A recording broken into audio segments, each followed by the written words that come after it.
Òrdugh, Truaillidh, and welcome to the final week of non-divisional play before the playoffs. Just 4 weeks remain, and 2 teams are closing in on a playoff berth, though no clinching scenarios exist yet. We also have 2 very tight divisional races. There's a tie for first in the Peaks of Òrdugh, with only a tiebreaker separating Remember the Titans and the Stellar Bitches. In the wetlands of our own, Green Acres holds a 1-game lead over the defending champion Elite Mother Tuckers, and Green Acres has a tiebreaker on his side right now. Risky Business is just 2 games back, still with an outside chance. In the flatlands of Scale, Bandidos del Rio holds a 2-game lead over the Clash at Demon Head and a 3-game lead over my Gaiscioch Sluaghs, but there definitely is nothing clinched yet, so we'll see what happens. And then you have the wild cards. The defending champs and the Stellar Bitches are both a game up on the Clash at Demon Head and Risky Business. The Clash at Demon Head right now is just above Risky Business for the 6th spot. My Sluaghs, Air Jordan, and Multiple Scoregasms are 2 games back of the Stellar Bitches, but only a game back of the Clash at Demon Head and Risky Business. So lots of things could happen. And there's much to be decided with some big-time matchups on the docket just right here coming up. And this includes our next as 5-5 Risky Business travels to take on my 4-6 Gaiscioch Sluaghs in the foggy fields of Aslingean.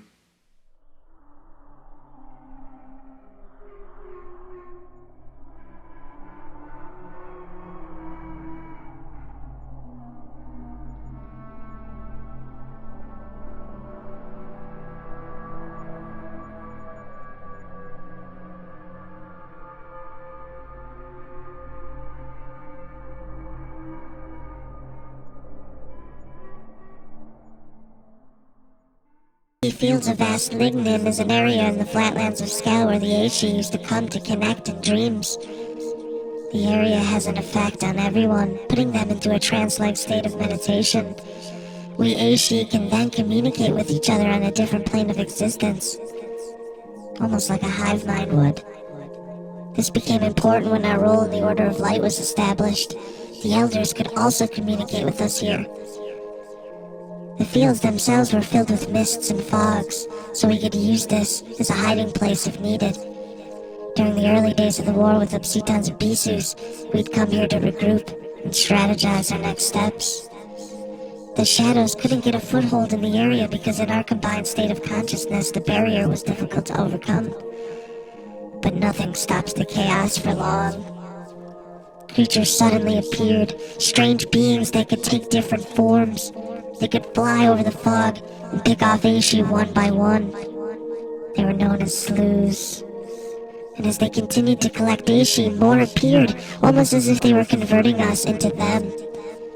This weakened our barrier and allowed the shadows to enter, forcing us to abandon the zone. Of course, we didn't just give it up. Obsitans and Bissus knew this and created another dark artifact for us to find. The Spear of Lug. Lug was another demigod who visited our dimension. Lug had once connected with our queen and came to our aid in the early days of the war before disappearing again. But during this new battle, the queen called out for help through the gateways. Lug answered and brought a fiery spear to help us vanquish the Sluaghs. But Lug never reached the queen. The spear was instead given to Obsitans and Bissus, tricking Lug into thinking the plan succeeded, sending Lug away through a portal into the void. Obsitans and Bissus then corrupted the spear and tricked us into thinking it came from Lug and was meant to help us fight back. But the spear always backfired at the wrong moment, allowing the Sluaghs to possess them and turn them into walking corpses. The queen discovered this and sealed the spear away, but the damage was already done. The foggy fields were now forbidden. 2 teams will be facing off in the zone, hoping to not be carried away by and lost forever, as the Gaiscioch Sluaghs host Risky Business in a matchup with huge implications. The spear, unfortunately, seems to be doomed to fall into the hands of the Unseelie, as the seals are weakened to a point of no return. This matchup could essentially be considered a playoff game with such a massive tiebreaker on the line and a potential to jump into playoff position. There are a few ifs that could alter things a bit, but I'm fine with calling this a 50-50 toss-up at the moment. The computers do give my Sluaghs a 54% chance to win, though, if Devon Achane is back from IR, and he's expected to be. I still call it a 50-50 toss-up. Achane would be a boost over Javonte Williams due to Williams' matchup, but the way Williams has played recently, it is really about the potential explosive plays of Achane and his ability to score 20-plus points. That could help offset Christian McCaffrey on the other side, who was kept out of the end zone for the first time in almost 4 months of games and is probably hungry to start a new streak. The battle at quarterback is one to watch as Jared Goff looks to exploit the Bears' secondary at home, while Kyler Murray will look to build on last week's game. Risky Business also has Sam Howell as an option, but both are projected to score about the same amount of points, so it'll be interesting who he picks. Austin Eckler will look to outduel either McCaffrey or Joe Mixon. Eckler has found the end zone multiple times in the last few weeks and looks to be getting closer to his usual self. He also gets a good matchup against Green Bay. Brian Robinson versus Jahmyr Gibbs is another area to watch at the flex position. Robinson had his best game of the season last week and gets another good matchup here where he could get plenty of work. Gibbs has been on fire lately and can be very explosive as well. Tyler Lockett and Terry McLaurin will be looking to reach the end zone in their matchups, while Christian Kirk and George Kittle will be pushing to do the same for my Sluaghs. Those players could be key to take hold of any momentum in this one, especially if it's close. And of course, the battle at kicker and defense will be huge. Nick Folk struggled last week and Jason Myers went off. What will happen this week? Also, the Browns defense has been solid all season, but the Cowboys get to beat up on Carolina. But even with all these players pointing toward a high-scoring game, I still think this one might come down to a couple of players we're about to mention. For risky business, I'm looking at tight end TJ Hockenson of the Minnesota Vikings. Hockenson has 681 yards and 4 touchdowns so far this season, which is pretty good for tight ends. 377 yards and 2 touchdowns have come in the last 4 weeks, though. This shows an upward trajectory. The other key has 35 catches on 48 targets in the last 4 games. That's more targets and just 1 less catch than in his previous 6 games. That's pretty amazing. And with Joshua Dobbs throwing to him, he has 27 targets and 18 catches for 203 yards and a score, showing that he's going to get plenty of work even with Dobbs. And he faces a Denver defense that has been better against the pass in the last several weeks to rebound from a terrible start, but the Broncos are tied with Jacksonville as the second worst at containing tight ends. The Broncos have allowed 620 yards and 4 touchdowns to tight ends this season. That's an average of 69 yards per game to tight ends. One caveat, the Broncos have allowed just 1 touchdown to a tight end since week 5, and that was to Dalton Kincaid last week. This includes holding Travis Kelce out of the end zone twice, though Kelce did have 221 yards combined in the 2 games. If Hockenson can continue to get as many targets as he has been and exploit Denver's defense, he could be in for another big game here. But if he has a down game and can't reach the end zone, that could hurt in what is expected to be a matchup where 1 extra touchdown might be the deciding factor. For my host Sluaghs, I'm looking at my top wide receiver, Stefon Diggs of the Buffalo Bills. Diggs had his worst game of the season last week against Denver. Luckily, it didn't hurt me. Josh Allen has not looked like himself passing the ball all year, especially recently. He's got that shoulder injury. My Sluaghs traded for Diggs, and he came through the following week with 86 yards and a score. Overall, he has 868 yards and 7 touchdowns in another very productive season. He did have 120 yards and 3 touchdowns in 1 game against Miami in Week 4, but he's also topped 100 yards 5 times, and he's had over 65 yards in all but 2 games. He also had double-digit targets in all but 4 games this season. Last week was the worst, with just 5 targets, and Allen also turned the ball over multiple times, taking away potential opportunities. There's some news in Buffalo. The offensive coordinator was fired after last week's debacle, and the quarterback coach is now taking over, Joe Brady. Brady's known for his spread offense from his previous jobs, so we'll see if that actually ups usage of Diggs. The matchup this week is tough, though, against the Jets. The Jets are the best at stopping wide receivers, allowing 924 yards and just 1 touchdown to the position all year. That's just 103 yards per game to all wide receivers on a team each week. But it must be said that Diggs was the lone wide receiver who scored all the way back in Week 1. He was targeted 13 times in that game, caught 10 passes for 102 yards and a score. Lots has changed since week 1, but Buffalo is home here and have a new offensive coordinator that will possibly call a game a little different to get opportunities for all the weapons, including Diggs. If Diggs can match his week 1 totals, it could be the boost that puts my Sluaghs over the edge. But if Diggs struggles again and is held to a similar production as last week, it could be the nail in the coffin, not just to the game, but to my season.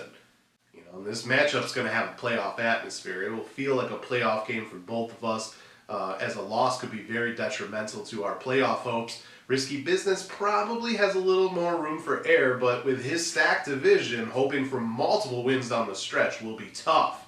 And while the game of the week has the most on the line than any other game of the week this season, there are several other huge matchups that could change the landscape of the league once again. 3-7 Loki Lebowski Thor hosts the 4-6 multiple scoregasms at the pastures of Fardora. Lebowski Thor gets Jalen Hurts back from a bye and might be getting Justin Jefferson back from IR. If Jefferson returns, that makes Lebowski Thor's team a little better. The scoregasms would still have a 57.8% chance to win. Lebowski Thor will hope that Jalen Hurts is in a shootout, while the scoregasms need Trevor Lawrence to bounce back in a big way. Devin Singletary versus Saquon Barkley, Calvin Ridley versus Amon-Ra St. Brown, and the Steelers defense versus the 49ers are key areas to watch. Another note is that if Dameon Pierce returns for Houston, does that limit Singletary or does that limit both? The 3-7 Siamese Dreamcats travel to the caves of Brone Diomir to take on 4-6 Air Jordan. Once Air Jordan adds his defense and tight end pickups from waivers this past week, he will have a 52.9% chance to win, though the Dreamcats might still be making moves. She's picked up a player on waivers as well, and Noah Brown still on her bench at the moment. Tony Pollard and Aaron Jones versus Derrick Henry and James Conner, and CeeDee Lamb and Romeo Doubs versus Tank Dell and Zay Flowers will go a long way in this matchup. Brock Purdy versus Dak Prescott is also a spot where momentum can shift. And the defensive scores could be key. The Lions have a way better matchup than the Eagles. 5-5, the Clash at Demon Head travels to Cascade Isle to take on 6-4 defending champion Elite Mother Tuckers. The defending champs have a 66.5% chance to win, with the perceived advantage at running back and wide receiver. Isaiah Pacheco and Chuba Hubbard versus Josh Jacobs and Travis Etienne, and Jamar Chase and Amari Cooper versus A.J. Brown and Cooper Kupp are the clear areas to watch in this one. The Jets' defense versus the Ravens is another key spot. 7-3 Bandidos del Rio host 6-4 the Stellar Bitches at the deserts of Mehlu. The Stellar Bitches need to make a move this week, but his options on her bench, based on those options, this is actually being called a pure 50-50 toss-up.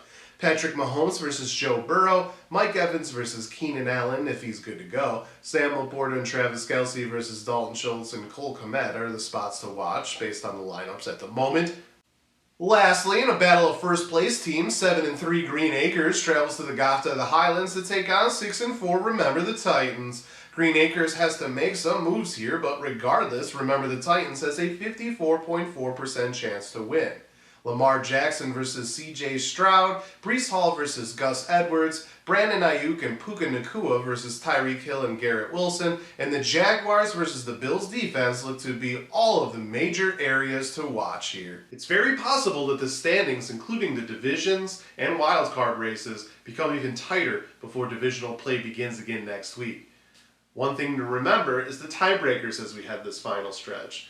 Head-to-head is the first tiebreaker in our league, and even when a team advances through a tiebreaker, when there's multiple teams with the same record, they still remain in the head-to-head scenario with all the other teams with the same record. Something to remember. For divisions, the second tiebreaker is division record, so that means teams that started 1-2 and 0-3 will not only have to at least have a 500 record against the teams they're tied against for first, but they'll also have to have a better divisional record to win the division. Lastly, points is the last tiebreaker if all other scenarios don't resolve the tie. There are other tiebreakers after this, including strength of schedule, points against, but they're rarely used because tying for points is difficult in our league with all the percentage points we earn. So get ready for a massive week and a super fun final few weeks of the regular season. And that's the show for the week! Hope you enjoyed it! Our final scheduled game of the week is coming up in week 12, and the final 2 weeks will be announced on my Instagram account, eclectic_yotza, right after the completion of the Monday night games. We are sure to have some division title possibilities and playoff berth possibilities, not to mention the race for a first round bye and better seeding in these final weeks. But before you go, check out the updated power rankings. And until next time, salut.